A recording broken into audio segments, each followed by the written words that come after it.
l'ennemi agit par ruse, par mensonge permanent et même par manipulation. C'est ainsi que Adam et Ève ont été vaincus.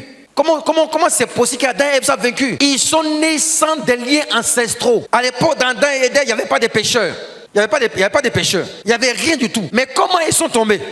Regarde la stratégie de l'ennemi. La parole est l'arme la plus redoutable. C'est pourquoi Satan attaque la parole en commençant par mettre en doute la parole de Dieu. Regardez avec moi Genèse chapitre 3, verset 1. Il dit à Adam et Ève, Dieu a-t-il réellement dit? Mais Dieu a déjà dit. Dieu a-t-il réellement dit que vous ne mangerez pas de ce fruit? Et mais encore, Dieu a-t-il vraiment dit?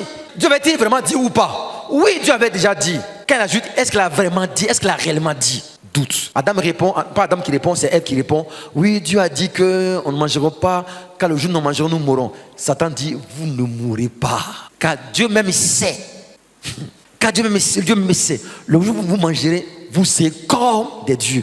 Est-ce que Dieu avait dit que si l'homme mangeait, il allait être comme lui? Jamais. Mensonge. Quel est le but du mensonge? Il crée un doute et tu commences à dire, ah, Dieu même s'est trompé. Voici pourquoi on est vaincu pour la plupart. Pour la plupart, ça commence de manière insidieuse. Tu commences par douter de l'amour de Dieu. Est-ce que c'est vrai que Dieu m'aime vraiment? Si Dieu m'aimait, il n'y a même pas quelqu'un même qui peut me regarder, à plus forte raison me marier. J'ai 45 ans maintenant. Est-ce que Dieu m'aime? En fait, est-ce que tu es sûr? Il sait que l'ennemi va commencer à mettre en toi le doute.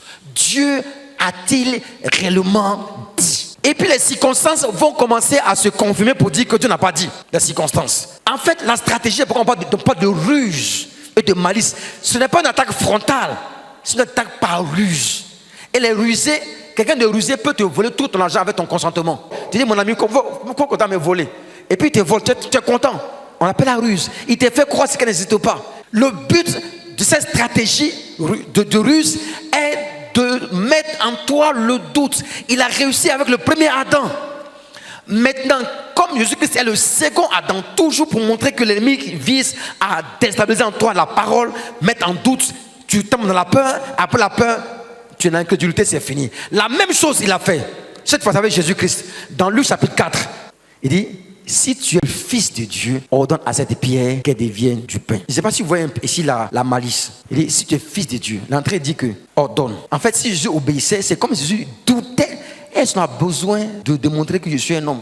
Je suis un homme, ça se voit. Il n'y a pas besoin de le prouver. Donc quand il dit, il faut prouver que tu es un fils de Dieu. Non, vous savez qu'en le faisant, il remettait en cause son statut de fils de Dieu. Je suis ce que je suis, il n'y a pas besoin de le prouver, je suis. Quand je dis je suis pasteur, je le suis. S'il y a quelqu'un qui est professeur agrégé, je suis professeur tuteur des déchets, il n'y a pas besoin de le prouver, je le suis. Tu n'as qu'à vérifier au ministère de l'enseignement supérieur, aller au camp, mais tu vas voir mon nom là-bas. Il n'y a pas besoin de le prouver. Je peux me promener en t-shirt et dire je le suis. Si tu veux, doute de ce que tu veux, prends mon nom, tu as trouvé ça quelque part. Je ne vais pas te le prouver, je le suis déjà. Donc quand l'ennemi commence à te remettre en cause, en fait, il remet en cause ton statut. Et si Jésus-Christ se soumettait, alors il avait crié une brèche. Jésus dit, il est écrit, l'homme ne vivra pas de pain seulement. Il faut dire Amen. Le premier Adam a échoué parce que le premier Adam n'a pas su rester fidèle à la parole de Dieu. Nous échouons des fois, mais parce que en fait le doute s'insère à nous. Tu es sûr que tu as fait un bon choix en devenant chrétien. Et ce n'est pas mieux d'être dans le monde et de faire bien vivre. Tu es sûr que Dieu t'aime vraiment. Si Dieu t'aimait, regarde ton âge, regarde tes copines, regarde tes copains.